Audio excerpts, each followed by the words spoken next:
When my daughter called my profession a relic of the past, I didn't argue. I simply walked out of the room, wiping dough from my hands. To her, I was just a baker, an old-fashioned woman in a stained apron. She laughed at me until she got fired, until her colleagues turned their backs on her, until she returned to my house, knocking on my door with empty hands and hollow eyes.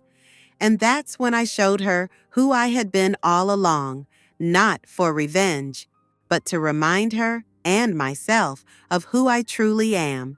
If this story resonated with your soul, click subscribe and let me know in the comments which city or country you're listening from. I'm truly curious to know where you're tuning in from. My name is Carolyn James. I was 62 years old and had worked with dough under my nails for nearly 40 years. I wasn't famous, I wasn't rich, but in a little corner of Portland, Oregon, my hands were known. I was a baker, not the Instagrammable kind with filters and branded aprons, not the celebrity chef on a book tour, but a real baker. The kind who started her day at 4:30 in the morning and knew the difference between a bread that rose with grace and one that fell from neglect.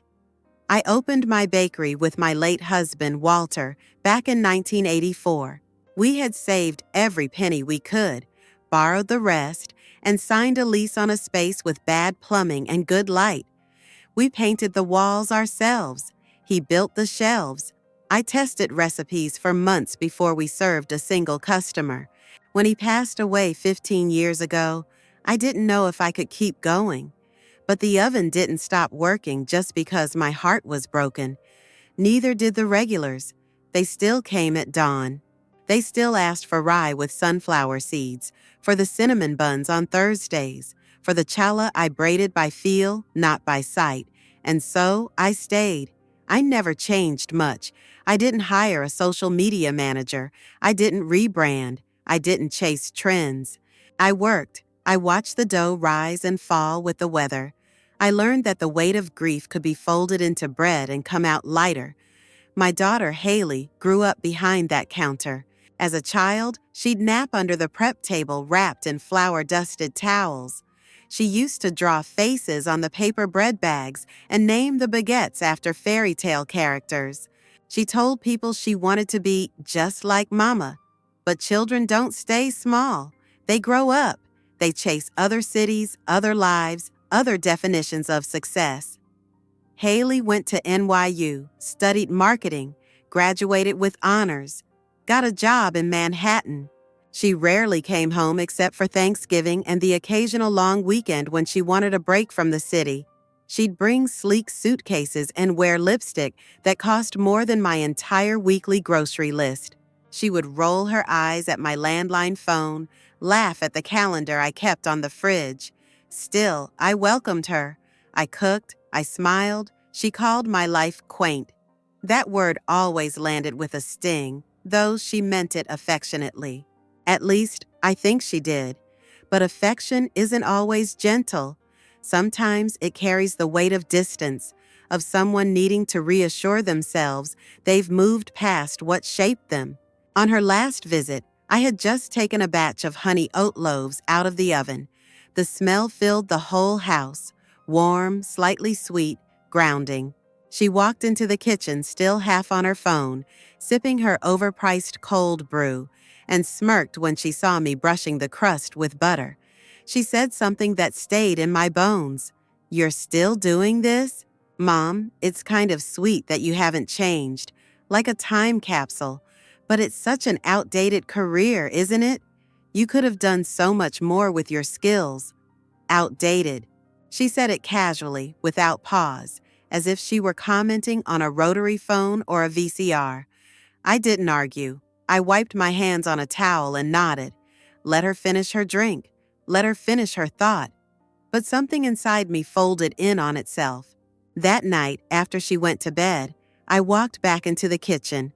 I stood in front of the oven, the one that had outlived my husband, my youth, and most of the friends I started this business with. I ran my fingers across the worn metal edge of the door, the one I had opened and closed tens of thousands of times.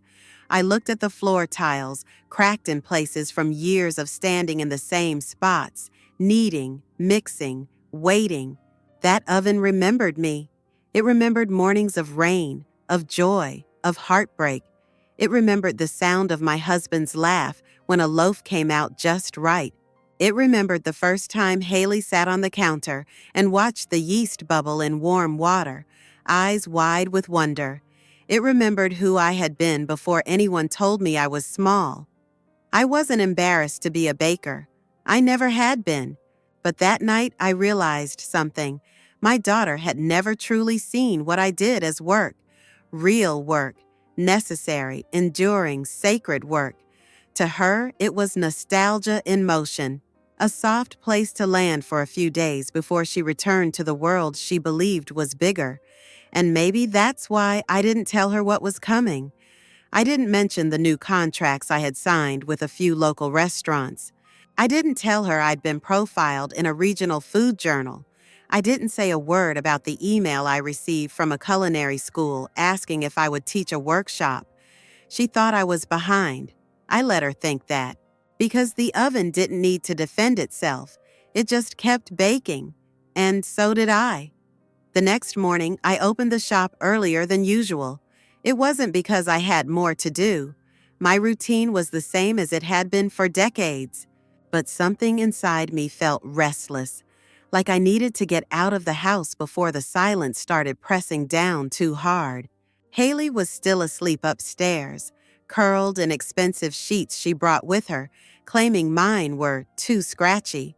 I moved quietly, careful not to wake her, and drove through the early Portland fog, the kind that softened the outlines of the streetlights and blurred the world into a gentle gray. The bakery smelled like yeast and flour and old wood when I unlocked the door. That smell always calmed me, grounded me, reminded me who I was.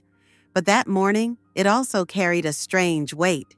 I flicked on the lights and walked past the front counter, past the display case I polished every day, to the racks of wooden shelves that lined the back wall. Empty now, but waiting. Those shelves had held every loaf I'd ever made. They bore the dents of decades, knife marks, scratches, the occasional scorch where a hot pan landed too fast. Each shelf told a story. The top left one, where I always put the multi-grain. The center row that displayed the cinnamon swirl on Fridays. The bottom corner that held the discount basket, where day-olds waited for someone who still saw their worth. These shelves had been filled with thousands of loaves, lined with paper, labeled with handwritten tags. They had been the spine of this place, the quiet carriers of everything I'd built. But that morning, I looked at them differently. I saw them through her eyes, outdated. No digital screens, no QR codes, no app, just shelves, wood, bread. The way things had always been. There was a moment where I caught my own reflection in the display case glass, my hands moving automatically, my face softened by years and flour. I wondered, not for the first time, if I had stayed too long in this life, if I had become one of those people who didn't realize the world had moved on without them. I shook the thought away and got to work. I pulled the dough from the fridge, shaped it with fingers that still remembered how to fold and tuck without thinking. I knew the temperature of the room before I checked the thermostat. I knew how much steam the baguettes needed by the sound of the crust when I tapped it. There was nothing outdated about that. By the time the sun broke through the clouds, the smell of fresh bread filled the shop. I lined the shelves with the morning's first batch: oat, rye, sourdough. I stood back and looked at them, neat rows of golden crusts, warm and breathing like small hearts. But I couldn't shake her voice from the day before. She had said it without malice, as if it were an objective fact. Just bread. I thought of all the people who came in and told me how their grandmother used to bake just like this. The woman who came every Tuesday and said my rosemary loaf helped her get through chemo. The man who brought his son every Friday for a chocolate roll and told me it was the only time the boy smiled all week. The teenage girl who once confessed that the bakery was the only place she didn't feel invisible. Just bread. The bell over the door rang. My first customer of the day walked in, an older woman named Martha who always wore red lipstick and carried exact change. She complimented the smell, as she always did, and bought 2 loaves of whole wheat. She asked about Haley, said she'd seen her in town, all grown up and lovely. I nodded and smiled. When she left, I returned to the shelves. They were half empty already. The loaves moved quickly in the early hours, when the regulars came before work. I restocked them, smoothing out the linen beneath each one. My hands moved, but my mind wandered. I thought about pride, not the showy kind, not the billboard or plaque or award, but the kind that lives quietly in your chest when you know your work matters. When you can look at a row of warm loaves and know that each one is a promise kept, a ritual honored, a history sustained.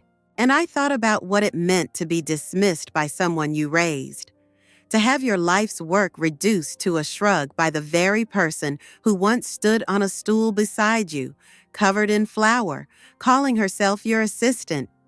It didn't make me angry, not yet, but it hollowed something out. A space I hadn't known was there. When I got home that evening, Haley was sitting at the table with her laptop open and earbuds in. She was editing something, sipping cold brew again, her back to the kitchen. I passed behind her, unnoticed, and placed a small loaf wrapped in parchment on the counter. She didn't turn around. I went upstairs, washed my hands, and looked at my reflection in the mirror. I didn't see a woman who was outdated. I saw a woman who had fed a neighborhood for almost half a lifetime, a woman who could fix a broken mixer with a butter knife and a rubber band, a woman who had never once missed a day of work unless someone she loved needed her. The shelves were full that morning, but I had never felt them so empty. It happened on a Wednesday, the kind of day that began like all the others, slow light filtering through the windows, kettle whistling on the stove, the soft creak of floorboards as I moved around the kitchen in slippers. Haley was sitting at the dining table, her laptop open, earbuds in, eyes fixed on the glowing screen like it held the keys to the universe. She had 3 different tabs open, each with rows of color-coded charts and a slideshow looping in the corner. She barely looked up when I placed a plate of toast beside her. Her fingers moved fast, typing something with urgency, pausing only to scroll, click, highlight. I didn't interrupt. I just poured myself coffee and stood by the window, watching the street wake up. Cars starting, joggers passing by, the usual rhythm. It wasn't until I heard her sigh, long, deflated, followed by a sharp tap of her finger against the trackpad, that I turned around. Her expression had changed. The confidence, the urgency, it had drained out of her face. She stared at the screen, unmoving. Then, without a word, she closed the laptop. That was the first crack. She didn't say anything for a while, just sat there, eyes fixed on nothing, like the pixels of the screen had burned something into her vision. I waited. I sat across from her, sipping my coffee. She pulled her phone out, checked her inbox, refreshed something over and over. I could see her thumb trembling slightly. She didn't notice that her toast had gone cold. Later that morning, she got a phone call. She stepped outside to take it, her voice muffled through the door. I didn't eavesdrop. I didn't need to. I knew the tone. I knew the weight of silence that comes after sentences like, "We're restructuring," or "Your position is being phased out." I knew it in my bones, though I'd never heard it from a polished executive. I had seen it in other forms, in landlords raising rent, in customers disappearing during economic dips, in suppliers raising prices overnight. The language of loss is universal. Polished or plain, it always cuts the same. When she came back in, her face was pale. Her eyes didn't meet mine. She sat down, opened her laptop again, and stared at the screen as if the answers would write themselves back into the spreadsheet. Then, in a slow, deliberate motion, she shut it again.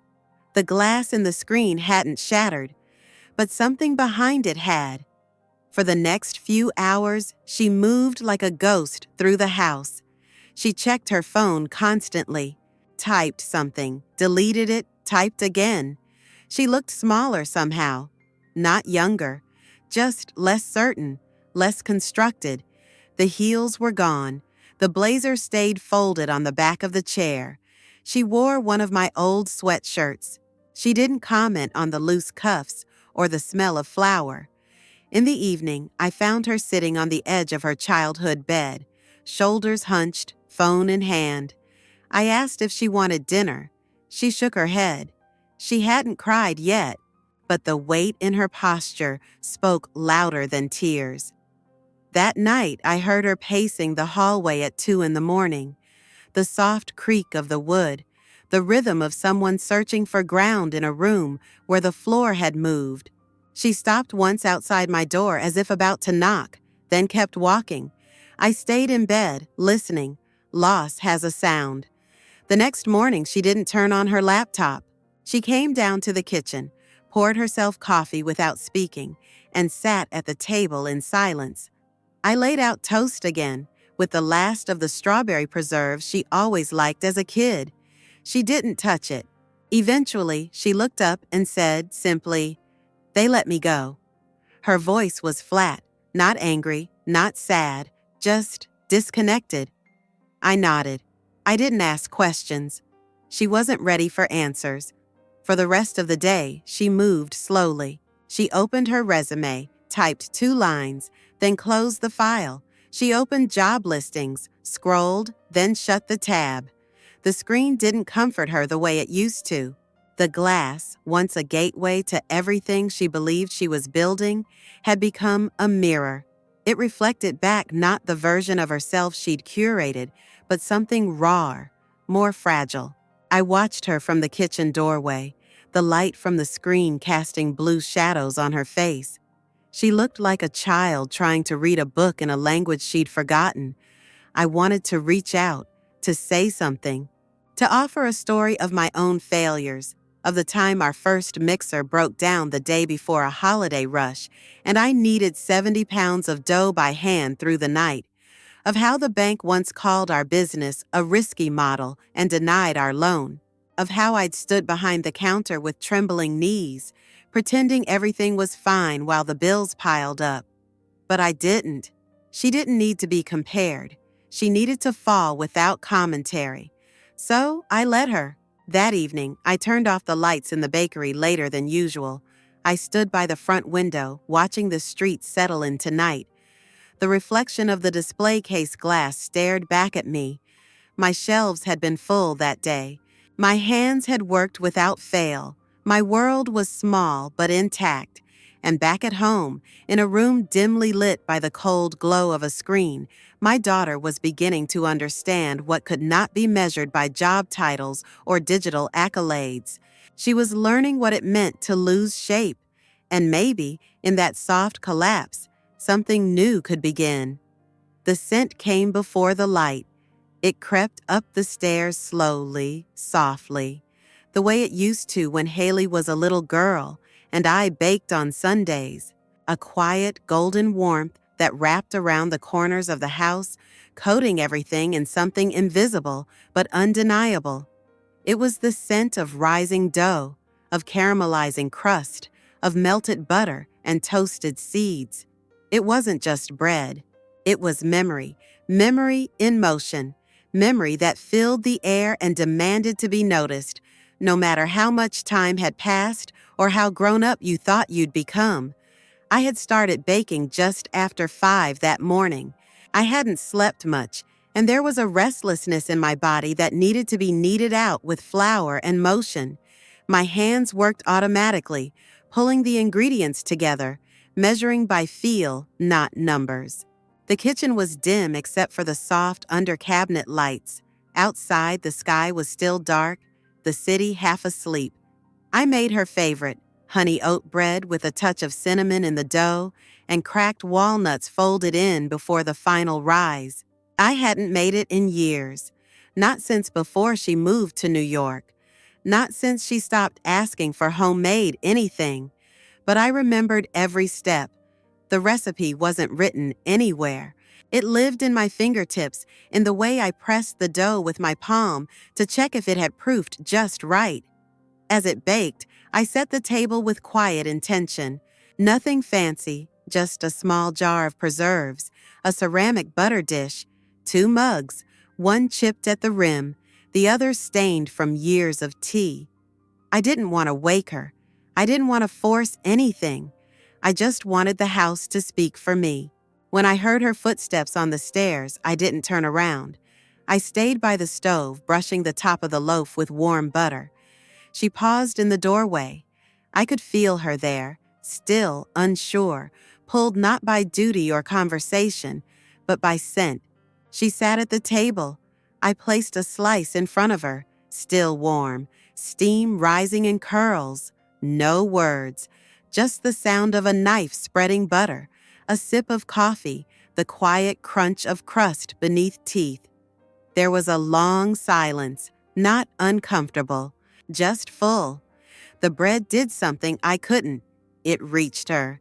In a way my concern couldn't. In a way advice never would.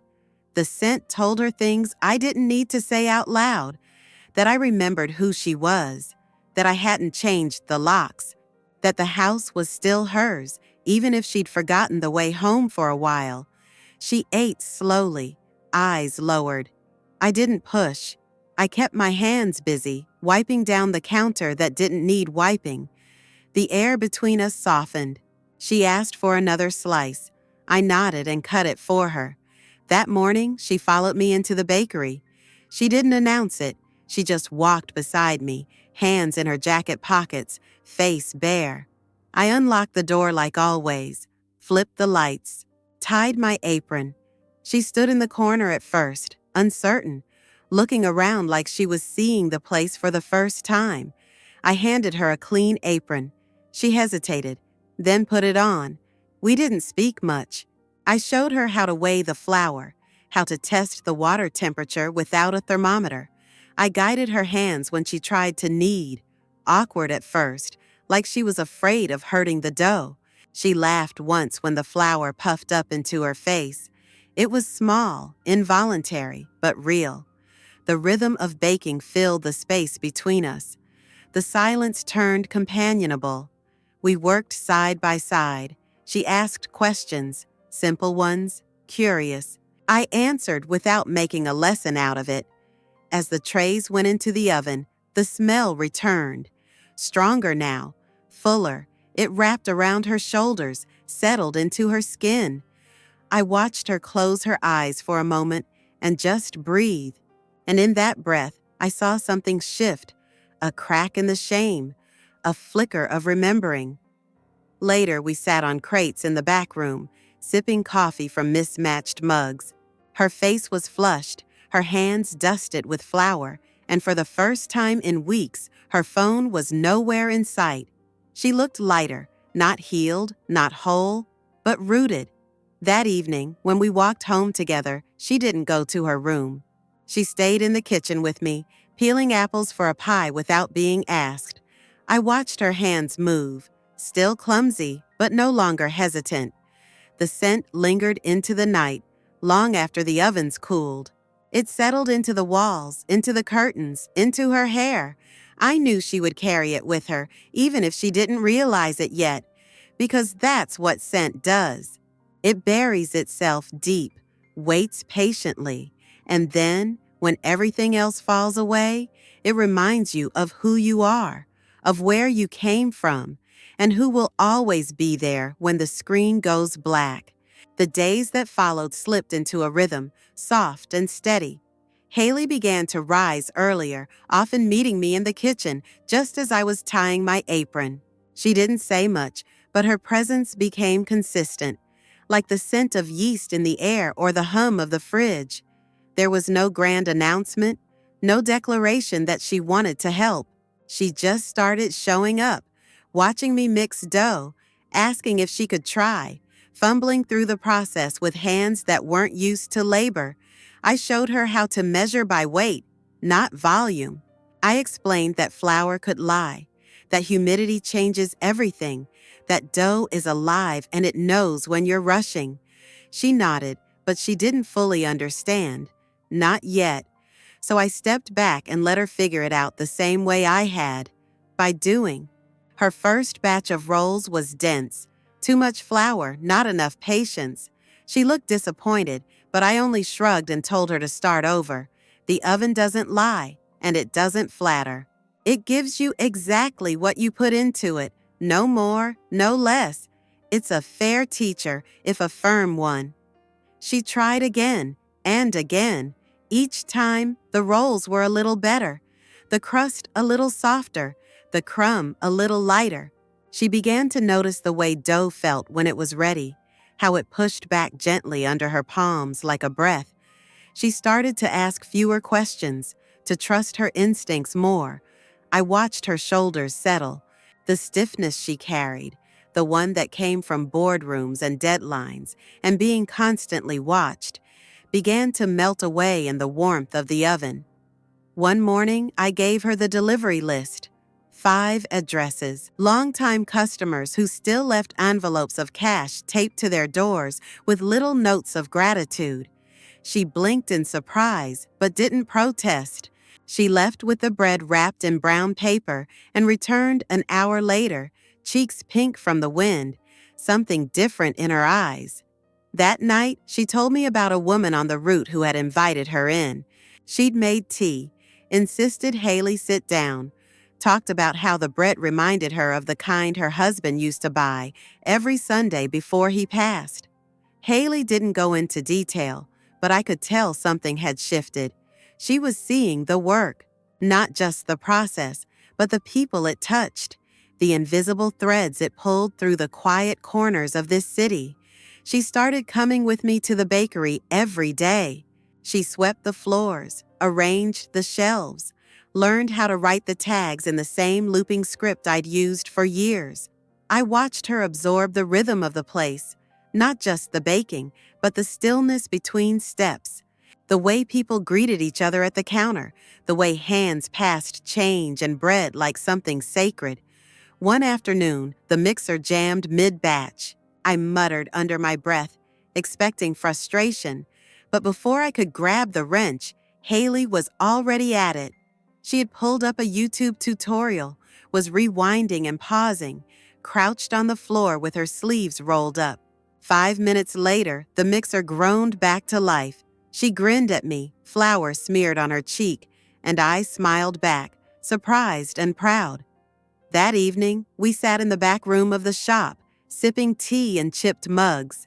She asked how I'd learned to fix machines, to knead without measuring, to balance the books by hand. I told her I didn't have a choice. There had never been time or money for formalities. I learned by watching, failing, adjusting. The oven taught me what I couldn't learn in a classroom: how to wait, how to listen, how to trust what my hands knew before my mind caught up. She was quiet after that, looking down at her palms. The next morning, I caught her standing in front of the proofing drawer, staring at the dough like it might answer a question she hadn't asked out loud. I watched from the doorway as she gently lifted the towel, poked the surface with one finger, and nodded to herself. The rolls that came out of that batch were perfect. Not textbook perfect, still slightly uneven, one a little darker than the rest, but real, honest, made with her hands and her attention and a new kind of care that no lecture or slideshow could have given her. Later that week, she brought up the idea of making a few new items: savory scones, herb focaccia. She'd been reading, testing ideas. She showed me sketches of labels she wanted to design, minimalist but warm, with the bakery's name and a short phrase underneath: baked by hand, shared with heart. I didn't say much, just nodded. The oven had done its job, not just baking bread, but reminding her that her value didn't come from a title or a salary or a desk with a view. It came from what she created, from what she gave, from how she returned to herself, quietly, through flour and fire. The first time I saw our name on her screen, it made me pause. It was written in a font I didn't recognize. Clean, modern, like something you'd see in a design magazine. But there it was, Carolyn's Bread. My name, sitting on a white background like it belonged on the front of a package. She had been working on something quietly for days, tapping away on her laptop late into the evening, sketching in a notepad that always disappeared into her bag the moment I entered the room. But that morning, she left the screen open while she stepped away, and I saw it. There was a mock-up of a website, a homepage with warm photos of loaves resting on cooling racks, a tab labeled Our Story, another labeled Order Online. It felt strange at first, seeing something so familiar framed in pixels. For a moment, I wasn't sure whether I was flattered or invaded, but as I scrolled through the sample pages she'd drafted, I felt something else bloom in my chest. Recognition. She hadn't changed the soul of what I built. She had simply translated it. When she returned, she looked startled, as if I'd caught her stealing, but I just nodded and asked if she wanted help proofreading. That weekend, we took new photos. Nothing posed. Just me at the bench, her behind the camera. At one point, she asked me to hold up a loaf and smile. I grumbled, wiped my hands on my apron, and looked straight at the lens. She didn't ask for more than that. Later, she showed me the shot. My face lit by soft window light, lines around my eyes, a dusting of flour across my cheek. I didn't recognize myself at first, but the photo felt true. We launched the website a few days later. There was no grand announcement, no press release, just a link she posted in a neighborhood Facebook group and a few business cards she left near the register. Within a week, orders started trickling in, small ones at first. A loaf here, a dozen rolls there. Most were from local names I already knew, but now they were tagging us in posts, sharing the site, using phrases like supporting local business and best bread in town. I read the comments, unsure how to respond. Haley told me I didn't have to. She began to manage the inbox, answered questions, scheduled pickups, updated the site with new photos of our daily specials. I noticed how gently she handled the tone. No flashy slogans, no aggressive branding, just warm, simple language. It still sounded like me, only more polished. One afternoon, she brought in a designer friend from her old job. They sat at the counter, discussing packaging ideas. I listened from the back while shaping dough, pretending not to pay attention.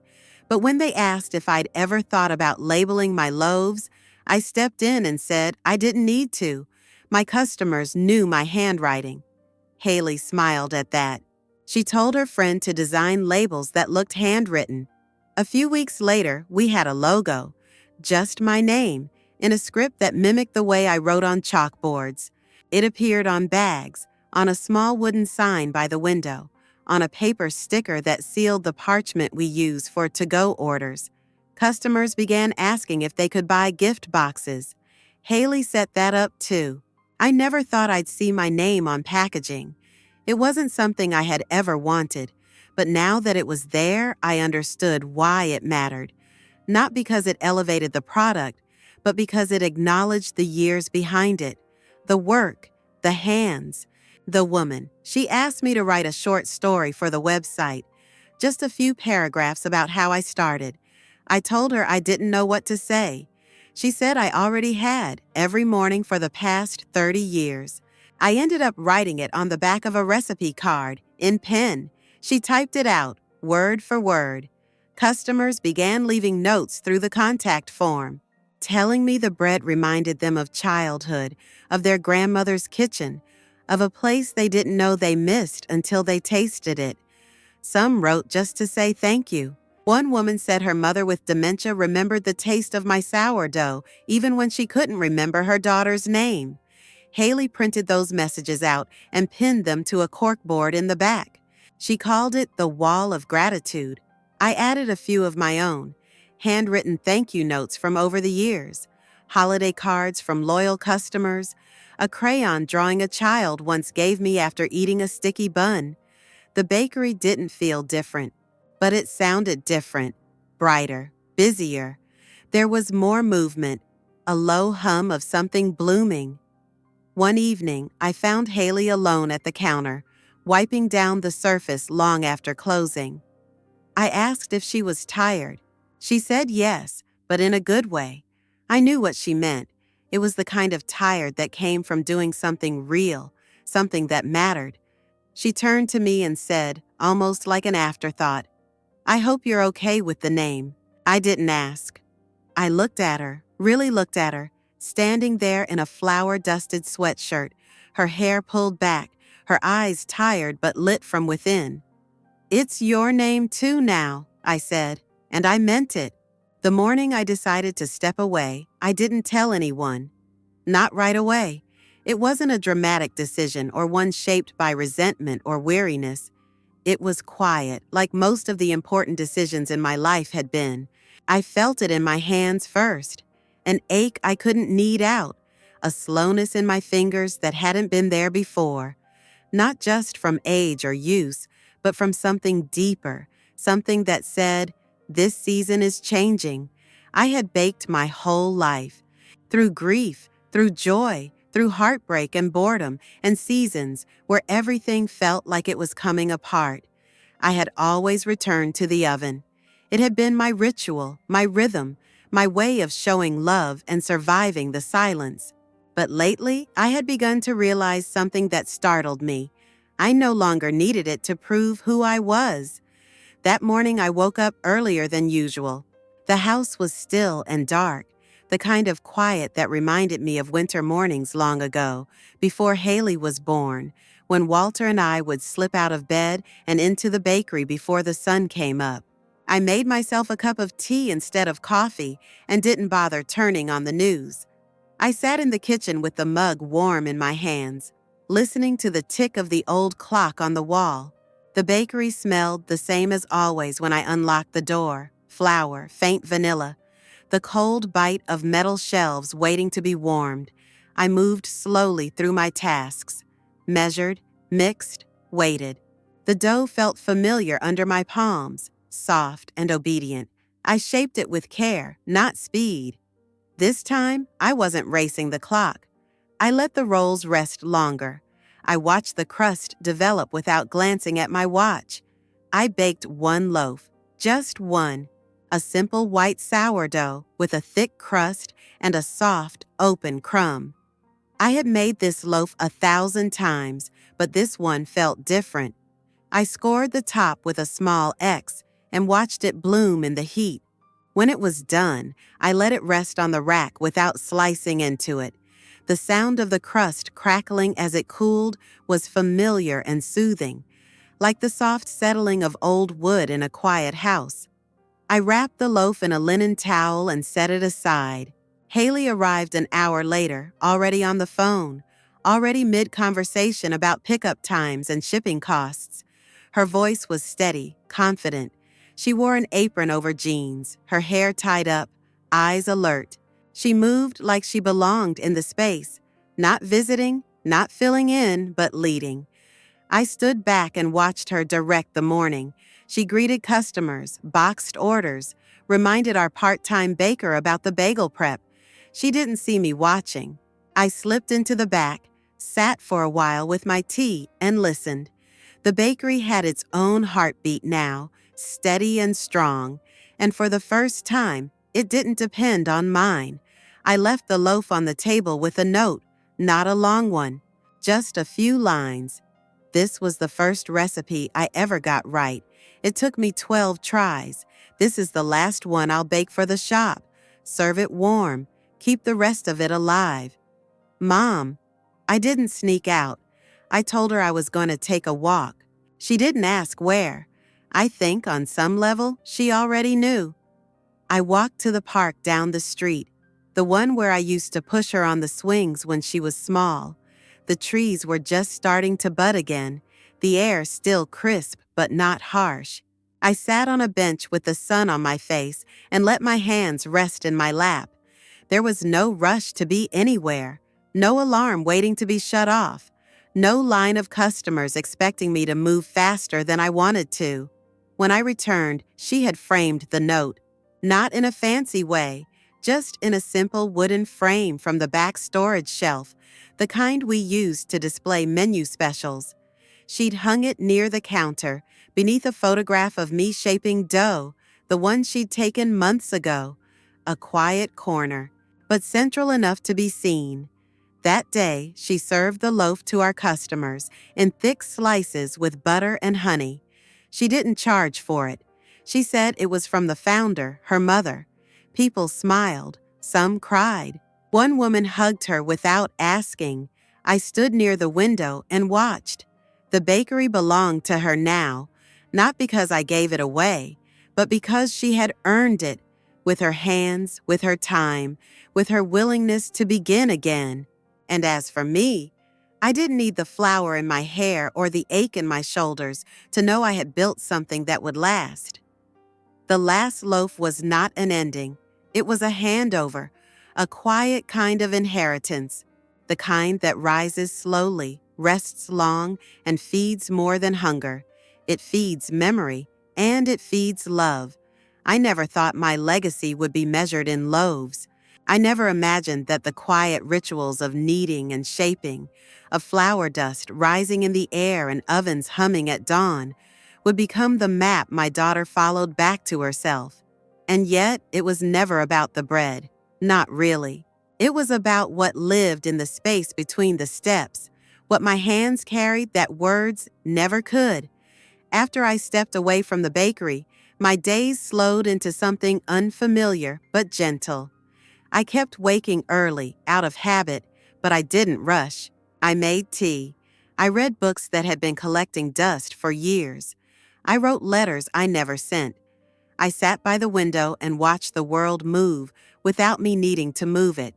And sometimes, on quiet mornings, I massaged my hands with oil, tracing the calluses and tiny scars, each one earned, each one remembered.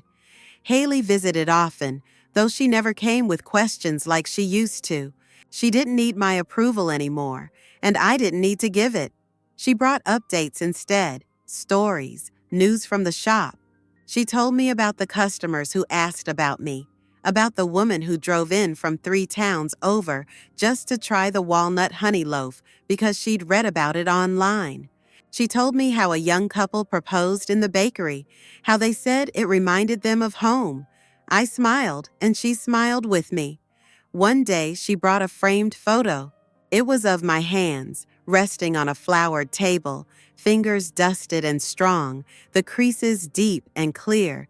She had taken it months ago without me noticing.